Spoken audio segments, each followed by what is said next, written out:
If people just remember me as a great quarterback, then I didn't do my due justice. Being a good quarterback is much more than stats for Eric Souza.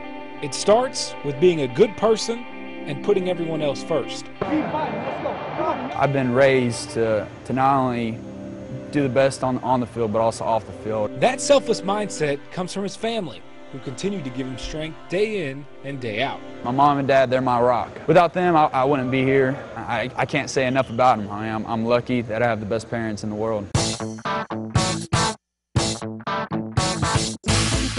Souza grew up in Beeville, Texas, which is about 100 miles south of San Antonio. Some of the guys, they always downplay it as a small city, but I love it. I mean, we had a Walmart, we had a Chili's, we had a movie theater, bowling alley, so there was a lot to do there. An hour away from the beach. Bowling, movies, and football, all the ingredients a growing boy needs. But Souza's success on the field has a secret ingredient: his dad, who coached him at every level since the age of 6. Then in high school, Eric was a 4-year starter for his father, who at the time was the head coach of Beeville. Together they made the playoffs each season, but don't think for a second the son got any special attention from Dad. He did a great job of balancing the two. When he left the office, he left the office. He didn't bring it home.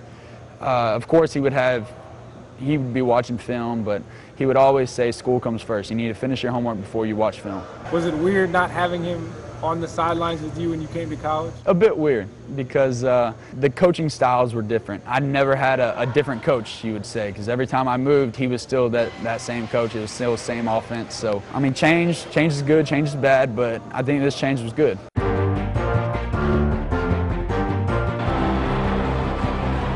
Everything happens for a reason. And in Souza's case, the change from small-town high school to UTSA couldn't have worked out any better. Becoming a Roadrunner was more than just a football scholarship, more than just getting an education. It was personal. Not many people can say that they started a program, you know, and I took that as a challenge. I knew that it was going to be tough, but just having that opportunity in a big city like San Antonio, I love this city. Grew up about an hour south of here, so I knew it. I knew that college football was big here and needed to be big, so I knew that it was going to be something big. And number 8 was right on. The Roadrunners are no longer the new kids on the block.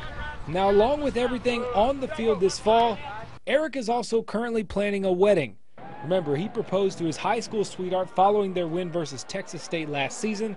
But don't worry, his job is to focus on football and just say yes. How do you plan a wedding and play football? Or are you just letting her handle all that? Well, I mean, the women normally handle everything, but everything's going great. Wedding plan's going great, on time with everything. She keeps me level-headed. She's just like my mom, so she doesn't let me get too big of a head, and then when things go bad, she kind of puts it in reality. So without her, I wouldn't be anything.